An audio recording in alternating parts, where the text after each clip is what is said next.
Okay, now let's dive into today's session. So my name is Jamili Baroud, and I am a curriculum and evaluation consultant at LDDI. And with me today is my colleague Gabrielle Coombs, and together we'll be facilitating this session. So our Viewpoints event encourages faculty, students, and staff to engage with relevant topics that raise pedagogical questions and can be viewed from various perspectives.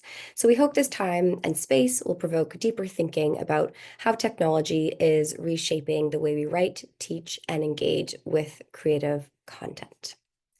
And before we introduce the three incredible presenters we have lined up for you today, we'd like to acknowledge that UBC and the servers that we're using for this first virtual session are located on the traditional and unceded territories of the Musqueam, Squamish, and Tsleil-Waututh peoples. And because we're discussing creative writing today, I'd also like to acknowledge the deep loss of Indigenous languages caused by colonization and honor all ongoing efforts to preserve and revitalize them. So may this acknowledgement inspire reflection and action toward reconciliation and language revitalization. So now let's introduce the three wonderful panelists that we have with us today. It's our pleasure to welcome Michelle Blown, a reflective and responsive teacher researcher with over 15 years of experience leading learning with students of all ages, teacher candidates, and practicing teachers. Michelle is currently completing her Master of Literacy Education at UBC, and her research interests include multimodality, arts-based pedagogies, digital literacies, emergent literacies, and inquiry-based pedagogical practices. Her graduating project will unpack the relationship between inquiry-based teaching and literacy learning. She's excited to share both her research and practical knowledge as it pertains to creative writing with students in the digital age. We also have with us today Wendy Trass, a reference and instruction librarian at the UBC Education Library. Wendy's a co-founder of the Seed Lending Library, which now has 4 locations on campus. She's a contributor to the library's critical literacy kits and oversees the branch's collection of makerspace materials for K-12 learning environments. I also have the pleasure of introducing Karen O'Regan, who teaches academic writing at the University of British Columbia English Language Institute in the Faculty of Education. Her research on the writing of community in contemporary literature of Caribbean diasporas informs her current study of how language performs relationality, so interactions between people, ideas, and things, and how these connections in turn shape language. So in today's session, we'll ask each of our panelists to take a few minutes to share their viewpoints on creative writing in a connected world, and then we'll open the floor for a general discussion and any questions you might have. But throughout, you're invited to post comments or questions in the chat at any time.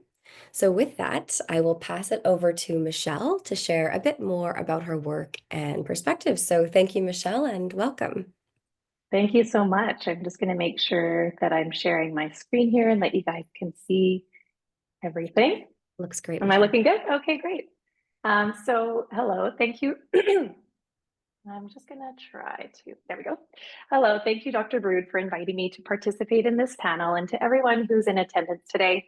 Ironically, as I was preparing this presentation, I was also working on my final project for the master's class I'm currently taking, entitled Theory and Research in Teaching Written Composition.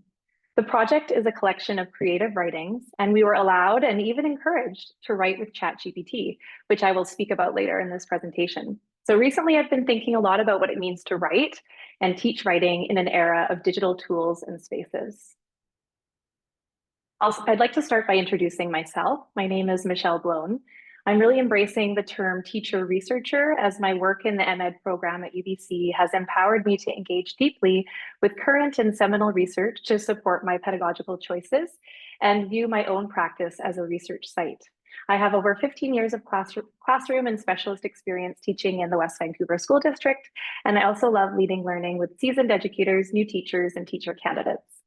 My studies have always centered on reading and writing. I have a BA in English, a post-baccalaureate diploma in language arts education, and I'm currently at the tail end of a Master of Literacy Education. I'd also like to acknowledge that I'm speaking to you from the traditional and unceded lands of the Squamish, Musqueam, and Tsleil-Waututh nations, on which North Vancouver is located. Indigenous author Robin Wall Kimmerer has said, when we have a relationship with a little patch of land, it too becomes a seed. And this has guided my work with young people. With my students and my own children, I strive to nurture connection and reciprocal relationships with land and place. Today, I would like to offer ideas, questions, and suggestions about creative writing that are rooted in research and practical for your contexts. I'll be sharing this work with three lenses. Firstly, I'll be sharing my research conducted within the writing community of Writer Talk on TikTok, asking how are young people engaging with and designing creative content outside of school? Next, I will be donning my practitioner researcher hat to share a digital multimodal storytelling project I facilitated with grade 2 and 3 students, asking how can educators engage students in producing creative digital texts in school? Lastly, I will be describing my own experience as a student and writer co-authoring a story with ChatGPT, asking what can we learn from writing collaboratively with generative AI? Let's dive in first to TikTok and hashtag Writer Talk. How are creative texts changing in a digital world? And therefore, how are the ways in which youth engage with text changing? I would like you to consider how you might quote unquote read in these three contexts: holding a novel, looking at an Instagram post, or engaging with a TikTok. In 2019, Kress and Rousel argued that the compositional principles of texts are ever evolving and that linearity is giving way to modularity. That is, we come to traditional texts, such as a novel, expecting to follow a cohesive linear narrative containing mostly text and perhaps a few visuals. In digital spaces such as Instagram, we engage with modular, unrelated text, where image often dominates and writing is supplemental.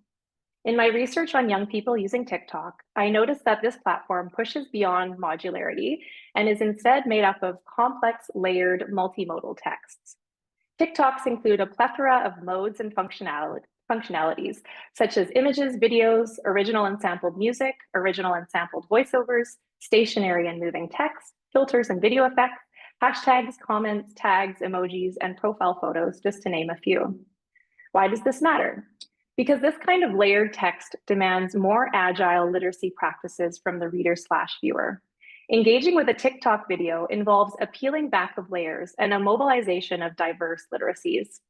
Meaning making requires understanding not only a multitude of modes, but the complex interconnection between these modes.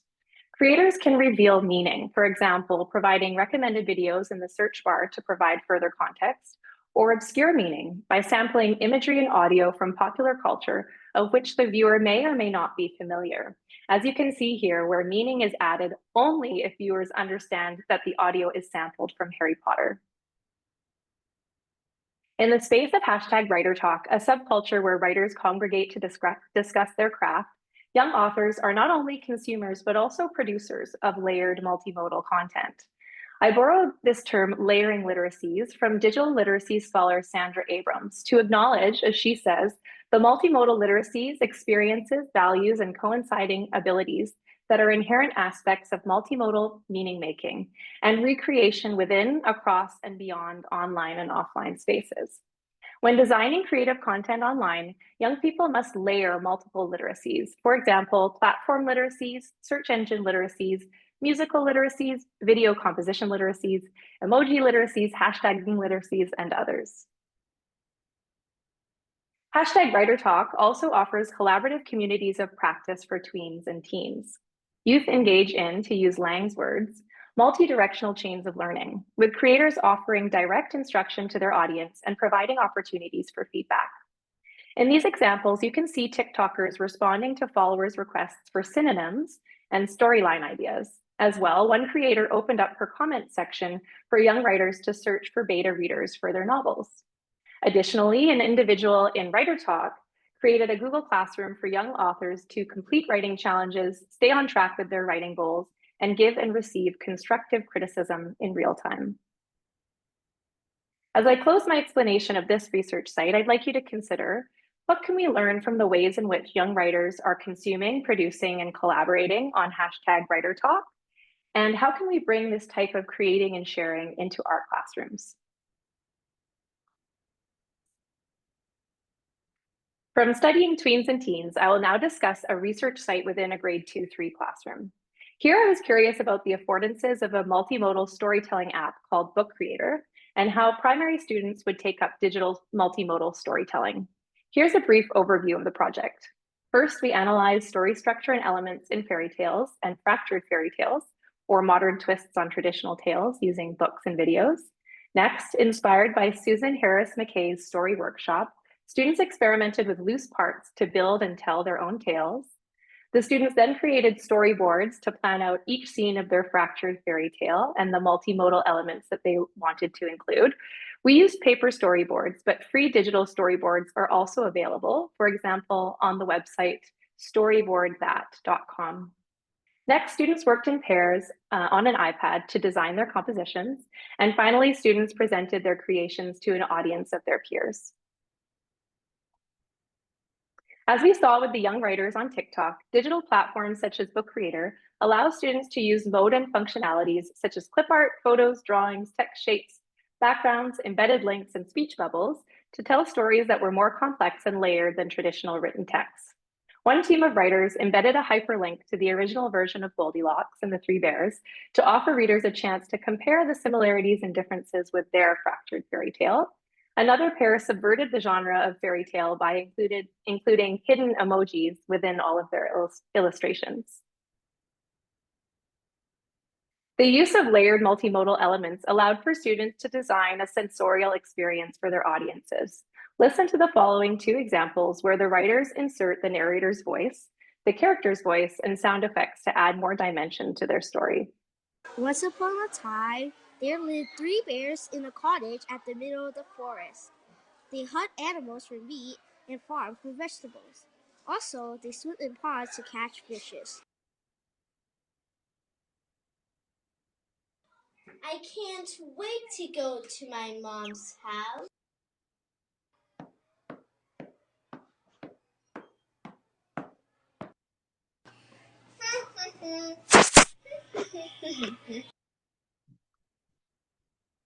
Another finding of this research is that students use their out-of-school literacies, such as video game literacies and platform literacies, to support their digital multimodal making and to mentor others. Ellen, seen here helping another group change their background image, attributes her proficiency on Book Creator with her experiences using Canva at home with her mother. Many of these students reported that their use of other platforms such as Roblox, Minecraft, YouTube, Fortnite, and Google informed the way that they conceived of setting, characters, and motivation, and also fostered the practical skills needed for creating a digital storybook. In particular, Roblox offers a game where users can create a multimodal story and immediately share it with a group of creators for instant feedback. Wong's concept of mobilization of the known argues that schools need to incorporate opportunities for students to bring in, recruit, or mobilize their multiple life world knowledge and experiences, as well as their interests, intentions, commitments, and purposes. I found myself grappling with my own biases against gaming platforms and instead was called to consider the affordances of these life world experiences. In keeping with recognizing students' life world experiences, you can see here examples of how students playfully experimented with the Book Creator platform during their free time long after our project was complete. Here are questions for further reflection. How might you engage your learners in multimodal meaning making? And how can we bring students' life world experiences and out-of-school literacies into the classroom? Lastly, I will share my own experience as a student and a writer co-authoring a story with ChatGPT. In Dr. Amber Moore's class, we were asked to craft a piece of creative writing by feeding generative AI prompts until the piece resembled something of which we were proud. Note that my original AI prompt was, please write a 300 to 500 word narrative story responding to the following prompt. Narrate an event by describing the faces of the people who were spectators. I love this question posed by Dr. Raul Mora in an episode of the Writing and Literacy SIG podcast. He asks, what does it mean to write in an era of ChatGPT? I will offer both challenges and opportunities presented by writing with generative AI with reference to my own experiences. First, let's consider some challenges presented by writing with AI. In the aforementioned podcast episode, Dr. Christian Ehret argues that the production of human subjectivity and creativity happens in the process of reckoning with our thoughts and ideas as we try to get our writing down on the page. In co-authoring my story with generative AI, ChatGPT automated this step. instantaneously selecting the setting, characters, and details of the story. The process of idea generation was systematized, and therefore we could say that I lost this important experience. What ChatGPT initially spat out in response to my prompt was pleasant to read, but followed the formula that we are coming to expect from ChatGPT responses. There were several paragraphs of explanations of the spectators, and a concluding paragraph that essentially summarized my prompt. When ChatGPT writes creatively, it lacks the nuance of a human writer. Much of the story was told rather than shown, and I had to input numerous prompts for ChatGPT to subtly suggest messages rather than saying them outright. As students think about writing with ChatGPT, it's important that educators impress upon them that ChatGPT does not understand what it is writing, but rather selects each new word based on the probability of it being appropriate. In my story, I found errors and inconsistencies that required a human mind to detect. Now let's consider several opportunities provided by this new digital landscape. Rather than staring at a blank screen at the beginning of my writing experience, ChatGPT allowed me to dive directly into the editing process. I offer that educators can utilize generative AI to provide an initial body of writing which students can analyze and mold into their own pieces. Students can improve their writing skills through this process of critiquing and modifying a given text. As I worked with ChatGPT to write my narrative, I realized that my extensive list of prompts tells a story about who I am as a writer. It is evidence of the terminology I know around literary devices, my knowledge of story structure and pacing, and my preferences around tone and word choice, for example.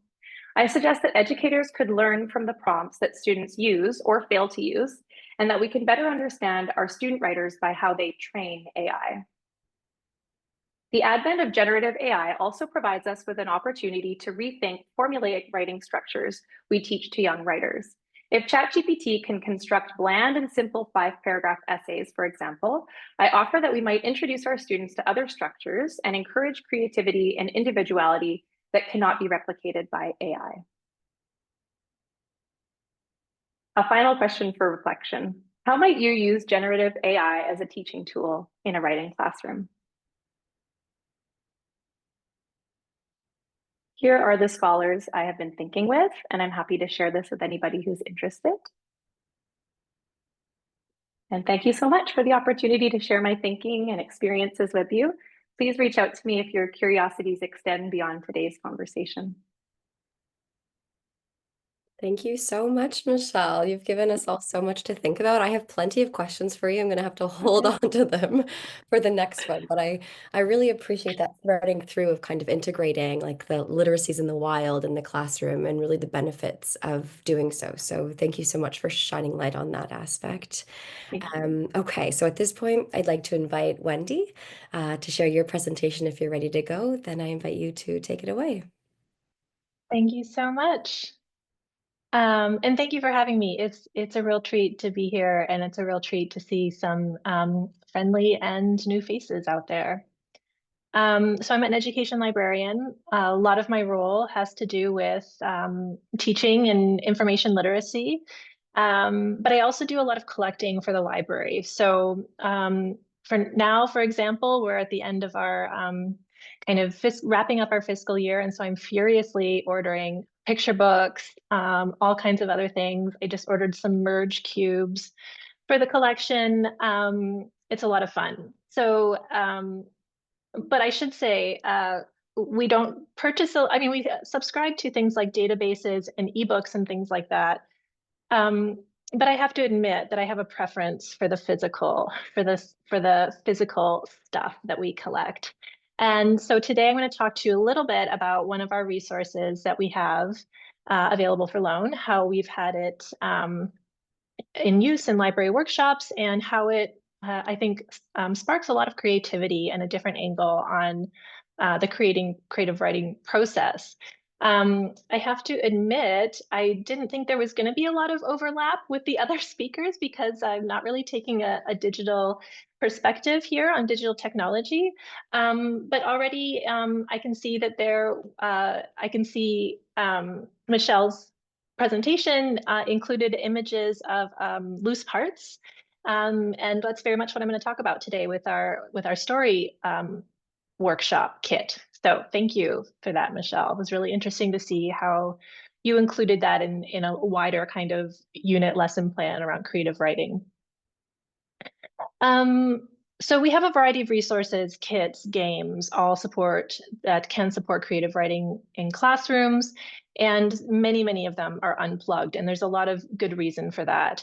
For example, when I purchase books, when it comes to children's literature, I almost exclusively purchase that in print, even though there may be ebooks available, just because of the experience of reading to children read aloud in a classroom, I just think works so well with a physical book. Um, so yeah, we have a lot of unplugged resources available for loan. These don't require screens, they don't require apps, Wi-Fi, devices of any kind. And many of the educators out there will appreciate how that can be really useful in a traditional K-12 context where Wi-Fi can be iffy and device policies are ever shifting.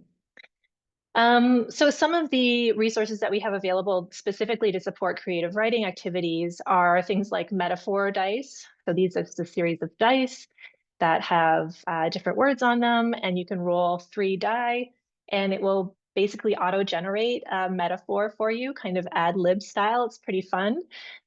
We've used that in our orientation workshops, and the metaphors that people create can be used as a story prompt or even a scenario, a setting, a character. They're really quite fun to work with. We also have a variety of puppets. We have recently gotten some Northwest Coast animal puppets that are helpful in teaching children about local animals. We've got some First Nation puppets. We've got finger puppets. We've even got a puppet theater. And it's funny, I'll tell you, we have orientation for elementary and secondary teacher candidates, and we used to only bring out the puppets for the elementary teacher candidates. And then we thought, why should the elementary teacher candidates have all the fun? And we brought out the puppets for all of the students and all ages of students and different age ranges that they teach. They just really love the puppets and the spontaneity that can come from working with puppets. It's been quite fun to witness. We also sometimes play with blackout poetry, and we recently put together a story workshop kit. So that's what I'm going to focus on today and how we've used them in our library literacy workshops. So story workshops tap into kind of an arts-based exploration, play as a way of engagement, as well as I would say a making and tinkering approach to literacy and meaning making. They really emphasize the power of touching things and creating something as a really powerful prompt for creative expression. Have to give a shout out to my colleague, Emily Fornwald, who really was the driver of this new kit. She worked with Ella McCulloch, who was a former teacher candidate who did her CFE at the Education Library in 2022. We did not invent story workshops. This is a thing that exists. It was originated in Portland with the Opal School.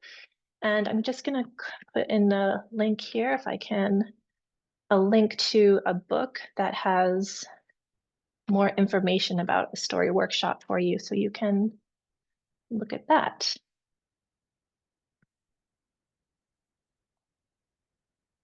Okay, long URL there. Sorry about that. Okay, so this comes from McKay. Story workshops are centered around the idea that stories are important because they allow students to make sense of the world. A story workshop is an adaptable program that supports language and literacy development in the primary grades, though I would say all ages, through a combination of art, sharing stories, meaning making, and play. Students have a variety of materials to work with to create, connect, explore, imagine, and express themselves through stories. Essentially, these are just an assortment of loose parts, recycled materials, found materials, arts and crafts, all kinds of things. It's really very flexible.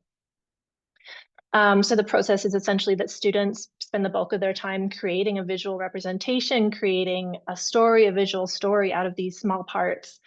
And then they share their story, either in oral form or written form. So if you're an educator that wants to work with this, You can, gather your materials and have a plan for recording stories, because the students reporting out is really an important part of the process.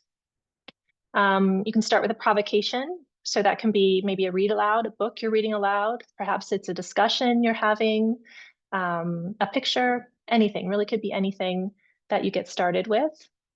And like I said, students spend some time creating a visual representation in response to that prompt. And in the end, they tell their stories, they reflect on the process, and educators can document this.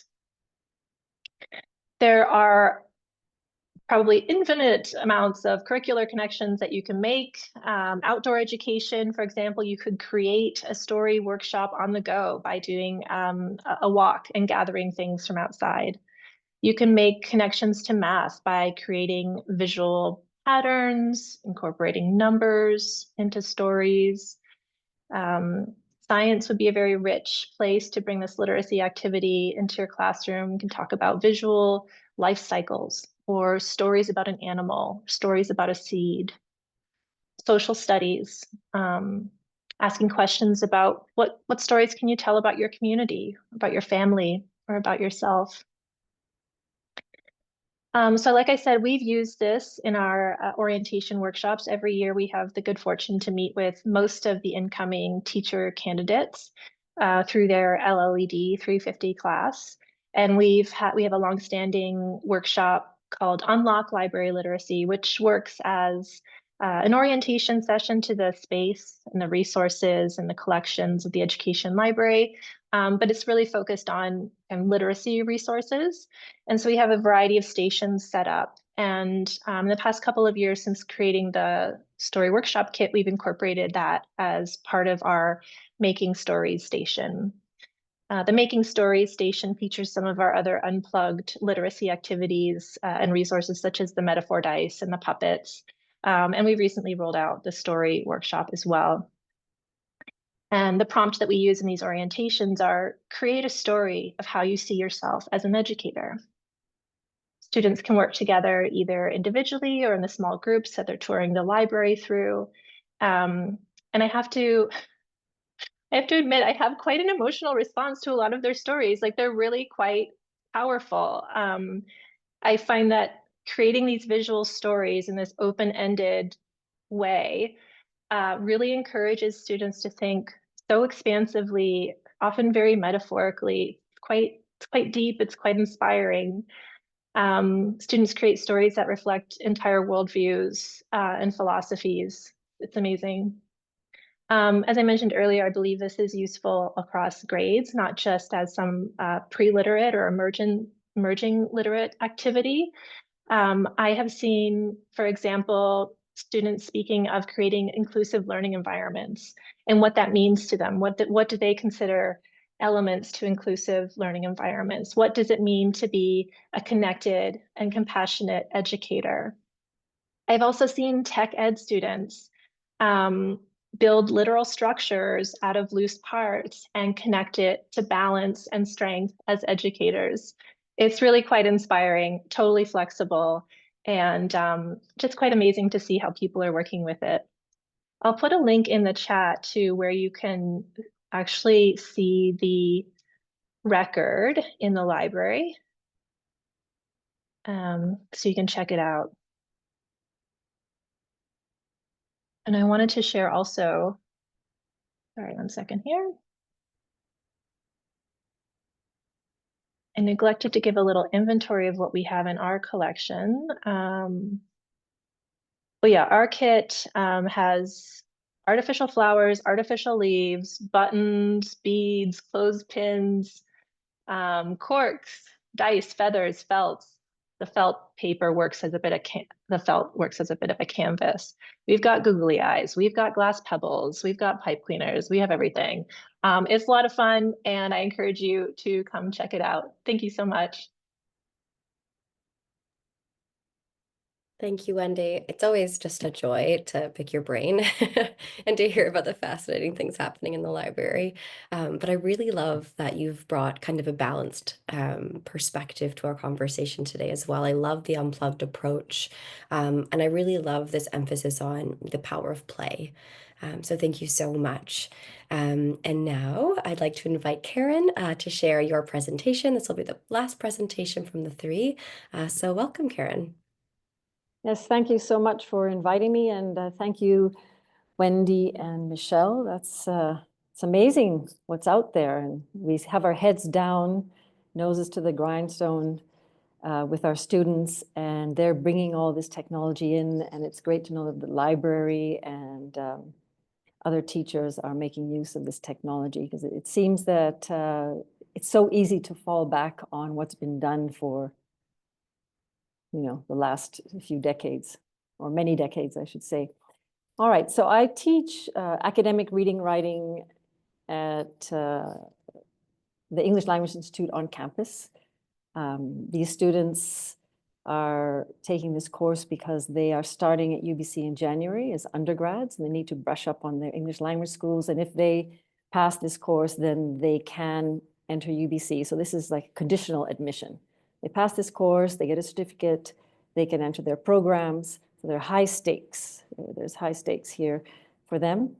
And the problem is that not all of them, but many of them have been trained recently to use their AI tools. And that's a bit of a problem when you're teaching a language and you're trying to help them develop their writing skills. So it's another thing when they're studying biology or psychology, business at UBC, then they will be using the AI tools to help them with their English. But I'm actually teaching the language, and I often tell them I don't really want to mark a paper that has been written by AI. So it's academic English, yes, but if you have to be creative, you have to be creative, especially when you're editing after using these AI tools.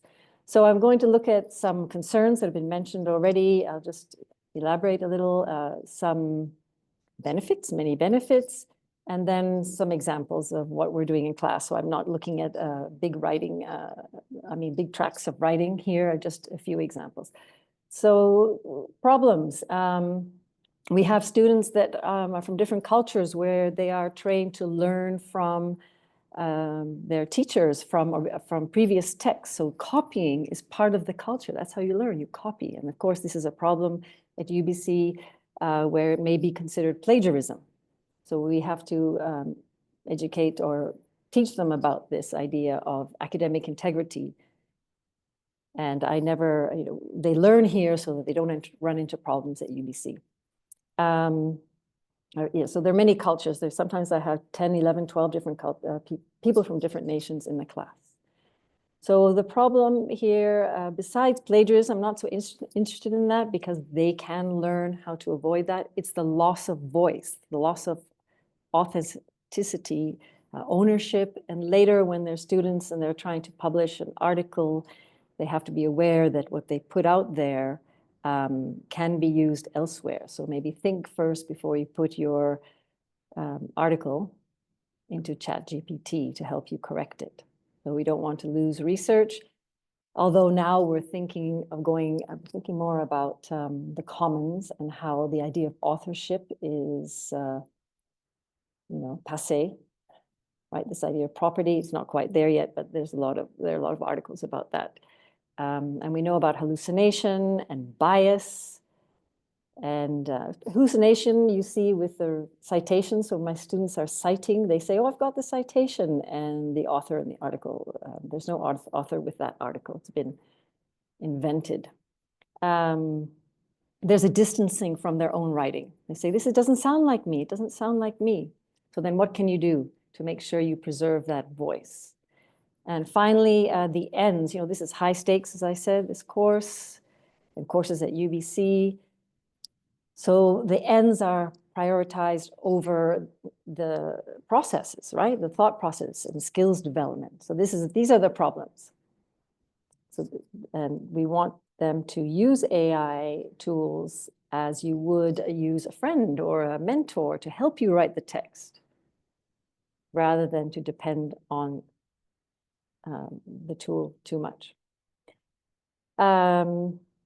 So benefits, brainstorming, so beginnings, middles, and ends. Benefits are that some people are stumped. They need to have some ideas. ChatGPT will help you with that. So I'm focusing on ChatGPT and more or less. So brainstorming, although there's a problem in this class, brainstorming is fine. While you're writing, you get writer's block, you can get help, and endings. Maybe you don't know how to end your paper. That can help as well. The problem in this class is that if they start with AI tools, then they lose their voice audio almost immediately because they are so accustomed to reverting to the tools to help them every time they get stuck. And then I don't have a sample of their writing. What can they do on their own? This is a language class. So what I do is they write the essay in class. Our exams are written by hand at the final exam. And no, it's a bit strange now. We're writing by hand, but we write the essays by hand, and then I make a copy. So I have a record of their own voices. And then I highlight the areas that could be changed. They write a second draft. They can use AI tools to make those changes. They cannot add to the essay in terms of content, but they can correct the vocabulary and grammar, punctuation, and they highlight what they have changed. So I see what they can do, how they've used the tools to help them. So that's the way I manage a language class. So they improve their vocabulary with the tools, editing help, they get help with editing, grammar, and they can create images from text and vice versa. And there's a sort of a decentering of authorship because it's more of a collaboration. They're using AI tools and they're talking with each other. They consult me, so I'm not at the front of the class, or I'm not at home marking without any interaction. They're working in groups. There's a lot of peer editing. So the only thing they have to learn, though, is the prompting. Sometimes they're not very good at creating prompts, and they get the responses they don't like, but they learn soon enough. So the idea is with this collaboration, you have intertextuality. They get ideas from many sources. Their peers help them, and then they develop a critical awareness of how to use these tools appropriately. So that's what I'm discovering, and I'll just show you some quick examples. If I can share my screen. Let's see if I can share my screen. Should be able to, but let me know if you have any problems. Okay, and I'm sharing now. You can see my screen. So there's some exercise that we've done, all the teachers know this exercise. So basically, for poetry, we use poetry so they can focus on vocabulary. As I said before, they know the vocabulary, but they do not use the vocabulary. And also there's a problem with usage. So we look at some haiku. There's an example of a simple haiku on the right, and some people are aware of that, my Japanese students, of course. Others are not so sure. So it's 5 syllables, 7 syllables, 5 syllables, simple language. And then you go from the lights are pretty on the beautiful snowflakes while the children play. And then ChatGPT produces lights glisten in red and green as children scramble through crystals of white. And we discuss that. What are the changes? What do you notice? And I'll go a little bit faster because I know we're running out of time. Then the student is asked to complete a haiku. I pricked my finger on these roses you sent me, and a student wrote, "Blood flowed like my tears." ChatGPT was asked to change the vocabulary or improve the vocabulary. The prompt was to improve the vocabulary, and ChatGPT came, the response was, "I punctured my digit on," I can't help but laugh when I read that. "I punctured my digit on these blooms you bestowed upon me, crimson ebbed, akin to my lamenting tears." So they appreciated the akin to and lamenting. They actually understood that this first line is a little bit off and maybe changing the tone of the poem. And then we moved on to diamond poems. So I give them examples here. I'm sorry about this if it's a little bit offensive, from duckling to dinner. But I've highlighted the original words in blue. So these are diamond poems where they're working on parts of speech. So they have adjective, adjective, ing forms, and then nouns describing the first topic, a transition noun, and then ing, adjectives, and then the transition to dinner, so duckling dinner. So we have fuzzy becomes downy, swimming becomes gliding, etc. Growth, maturation, eating is feasting, fattening, plumping, running, scurrying. And then we have tender to succulent and delectable. So they appreciate the new vocabulary. They said, oh, succulent, that's a good word. I like that word. So that worked well with the examples showing them. And then ChatGPT created a photo and they said, well, where's the dinner? But that's an aside. Same here, the second poem, From Boulder to Diamond. I won't read it out, but basically ChatGPT changed all the words. So these are quite simple on the left. From boulder to diamond. On the right, you have a lot of vocabulary that can be useful for students. And as I said, some of them know the vocabulary and don't use the vocabulary. Others, or most of them, did not know a lot of these words. And then ChatGPT created an image. So then they had to do this. And this is what they came up with on the board. So we have,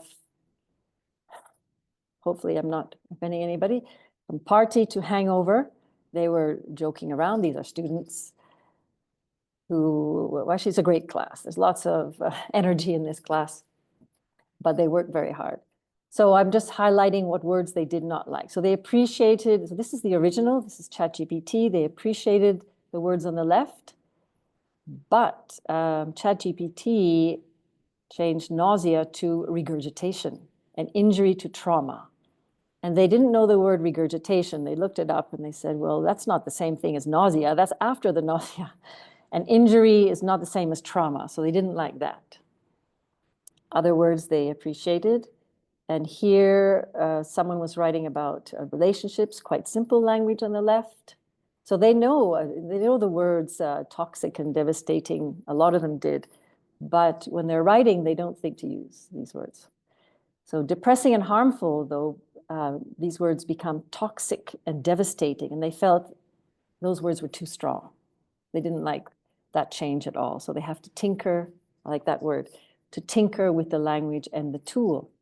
And then the ChatGPT created this image based on the poem. And the girls who wrote the poem said that that's not what they were thinking about at all, but they thought this was a good image, even though that wasn't the intention. So when you're writing a creative piece, it could be a paragraph and you create an image, or even bar graphs for academic writing. We do that as well. Does your description match the image that ChatGPT creates? And here, nobody understood that image on the right. And then we go into a little bit, so they were writing poems on different vocabulary from their text. And then we checked for bias. I'm moving a little quickly. Please tell me to slow down if I'm going too quickly. So checking for bias. I think we know this story, the riddle about the man and his son in a car accident.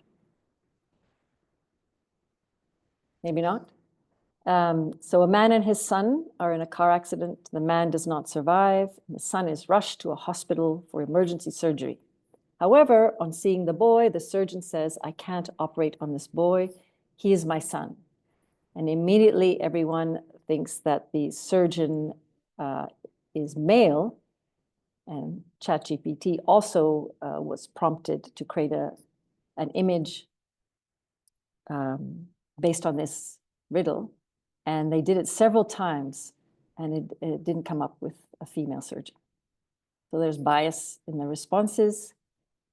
Again, somebody prompted the tool, please create an image of 3 feminists. And one of my students, a minor from mine, anyway, I won't give too much information. One of my students claimed that he was a feminist, and he said, "Why are they all women? I am also a feminist." So that was interesting.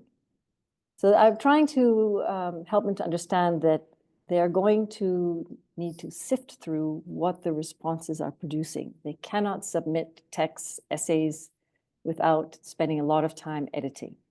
And this is new to them because they're assuming that the language is fine until they look at it in detail.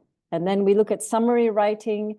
I won't ask you to read that, but basically the prompt was, please improve this paragraph with more academic vocabulary. And they had to decide what they liked.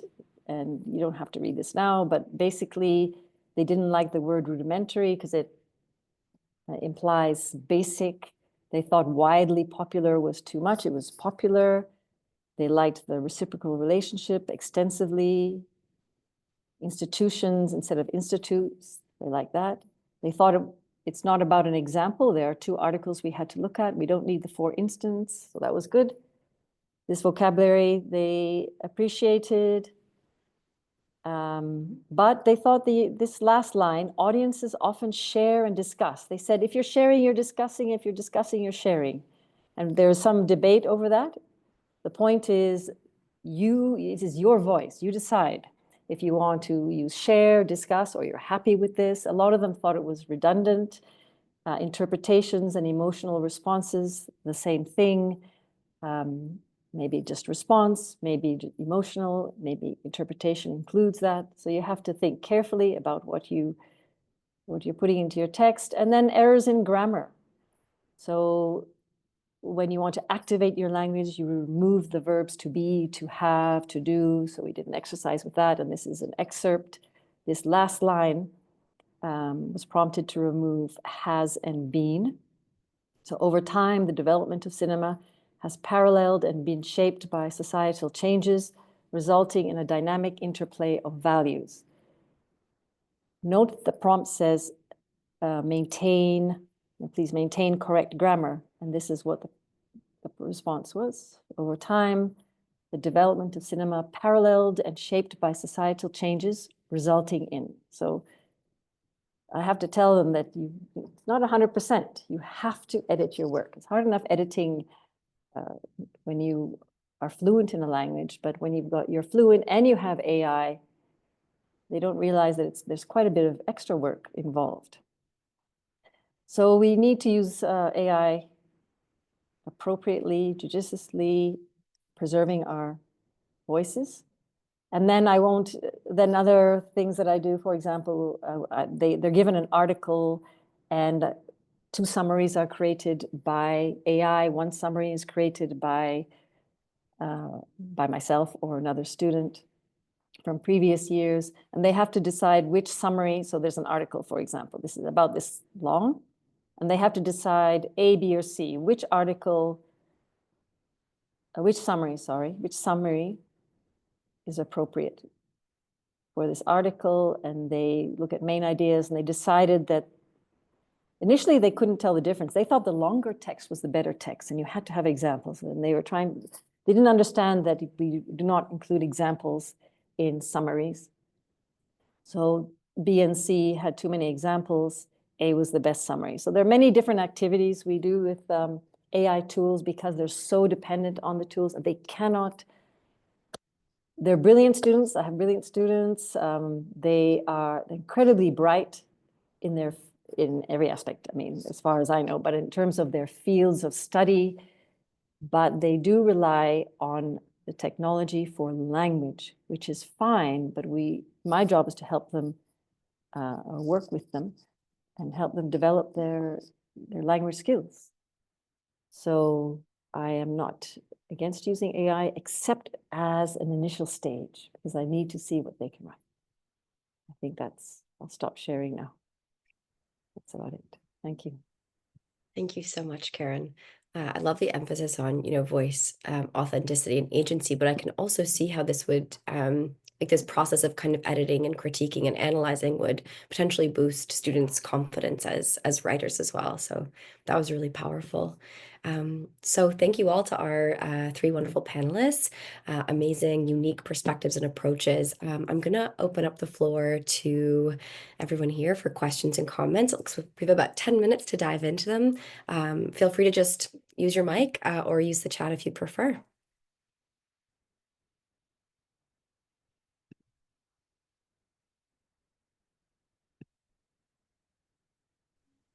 I can jump in first. I'm Sarah Kramers. I'm a postdoctoral fellow in kinesiology, part of the Faculty of Education.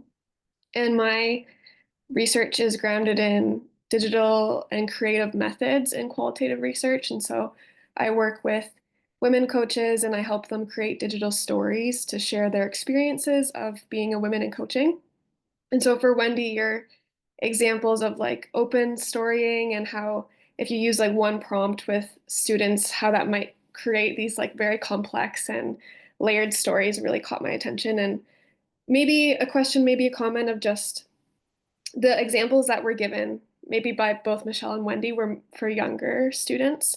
Have you seen similar types of storytelling done with older people? The coaches I primarily work with are like 18 and above, but I do have similar prompts of like, write me a short story or let's plan out like a short film of what your coaching could look like. I'm just wondering if you've seen parallels between these kind of storytelling prompts with older people.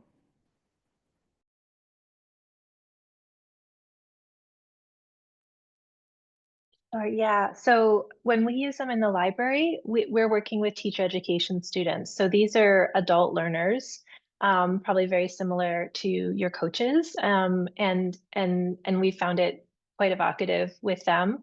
It kind of reminds, when I used to do a lot of kind of vision boarding and collaging, and I think it's a very similar approach to, working with kind of found and random materials to create something that resonates with something um I guess intimate to you or so yeah, I think absolutely it can be used with people of all ages. And in fact I think adult learners find it quite refreshing to be allowed to play and make something creative. So 100% would encourage you to keep going with that. Thanks for your question. Yeah, thanks. I just see the potential for people who may have not had like the platform to tell a story or their story, like the benefit of having like an open and trying to keep it a safe space of like, here's an open-ended prompt, let's like talk about this. But I definitely appreciate that. I've made some notes that might help my research. Thank you.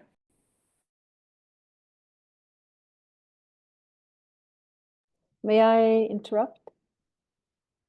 Just a quick question regarding, have you had any resistance and do you have any students that aren't able to access or devices, for example? I mean, I have had students who just can't afford to get the devices that we want them to use in class. Any experience with that? Just curious.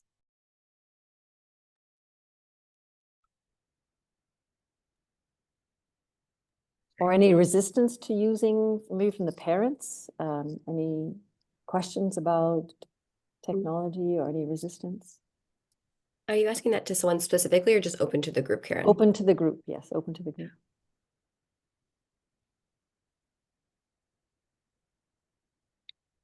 Yeah, it's a similar question, and maybe that's maybe towards your presentation, Michelle. As it was going, that's kind of the questions I was having about like parental resistance, especially with like just screen time at home and achieving that balance, but also access to digital tools and how you navigate that. So we have sort of an overseeing body in West Vancouver School District. We do BYOD, which is bring your own device. So the context that I have been in, kids have their own devices. There is a cart of iPads that go around. And if some of them aren't working, we just sort of have a two on one sort of dynamic. So the context that I've worked in has been a very fortunate context in terms of technology, but I do understand the digital divide that does exist. So I think sharing, being open with parents and seeing if there's any technology that can come in from home, partnering classes. So like having buddy classes work with primary students and maybe having the older buddies bring in technology that they might have from home. So unfortunately, just the context that I've worked in, we've been very fortunate, but I am aware of the digital divide that exists. And I'll add too, whenever we do our programming, so when we do our programming, we actually do rely on devices and an online survey to kind of move people throughout the library. So it is an important part logistically of a lot of our work. However, we never assume that every person will have a device. So a lot of those activities, we design them to be group activities, and we say in your group, make sure that one person in your group at least has a smartphone or something. So we try to design for inclusion. Thank you. I don't know if we have any in the chat, but we do have a really lovely comment from Kathy saying that you've been using, and I can't remember exactly what the it was in this context, whether it was AI in particular, but or the story kits with preschool educators professional development. I think that's a really awesome sort of example as well. So thank you for sharing that. I also have a question too, and I guess it's sort of interrogating this point that maybe I think Karen made, but then also I think Michelle, and I would love to hear your thoughts too, Wendy, of the point, I guess, at which AI sort of comes into in this case, into the sort of lesson or sort of creative writing process. I know, Karen, you sort of said at the early stages, that's kind of not when we want to be using AI. We don't really want to use it at the beginning. We kind of want to use it to summarize or to interrogate. And I know that with you, Michelle, you were sort of saying as well with your experience that you can use the prompts that people use as a way of showing that they're demonstrating their understanding of literary devices or things like that. But I guess at what point in the process of using an AI tool does it seem appropriate to get started? And I guess for you, Wendy, sort of trying to get everyone in with the low tech options, I guess, does not having that there as a means of sort of helping to sort of spur forward the task create issues as well. So I know I've asked everyone kind of a bit of everything, but if anyone wants to jump in, I'd love to hear your thoughts.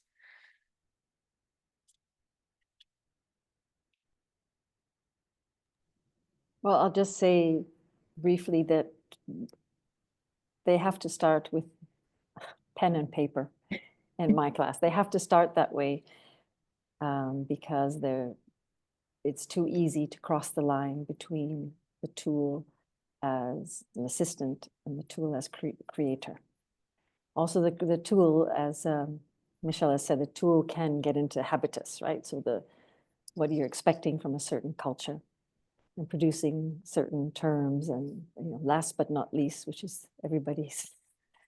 The next time I see last but not least, I'm going to have a bit of a problem. But anyway, so originality, they can transform quite a bit with their editing, but they have their own idea and they're happy. They have ideas and they're quite proud of their ideas. They just need help with the editing. But I understand that brainstorming, people do, if they want some ideas for a certain project that's at beginning stages, maybe they can work in a group and everybody can look at AI, not in my class, but in other classes. It's because I have a language class that I have to focus on that. But anyway, maybe Michelle can talk about the brainstorming. I was just going to say, I guess it depends on what your pedagogical focus is. What's your teaching focus? If you really want to see how students are editing and that's your focus, then I think it's not that much of a problem for you to, input a prompt and have a body of writing just ready to edit. Whereas if you really want to see how students are reckoning with their ideas and coming up with thoughts, then perhaps saying we won't use AI initially. I think it sort of depends on what it is that you're trying to do with your students in each different class or different context. And I'll just add, I have to admit I don't work a lot with AI, and I think Karen, your presentation did such a good job of unpacking all of the different ways that you really need to pay attention and have your critical thinking head on and train the AI. And I guess I found personally working with it, not in teaching, but just in my personal and professional life, is like more trouble than it's worth because of those issues. So I don't tend to use it uh, when I don't have to, just because it is its own kind of beast to manage. But I really appreciated you walking us through the different issues that you have with your students. Thanks, everyone. That was amazing. Oh, it's really lovely. Yeah, it's really unfortunate that that's about all the time we have for the session today. But we'd like to thank our three incredible panelists, so Michelle, Wendy, and Karen, for your invaluable time and contributions on your unique ways to kind of leverage technology or unplug from it to kind of enhance the creative writing process. And of course, we'd like to thank everyone here as well for joining us today. I learned so much. I hope we can be in contact. I feel like I have a lot of thinking to do about all three presentations.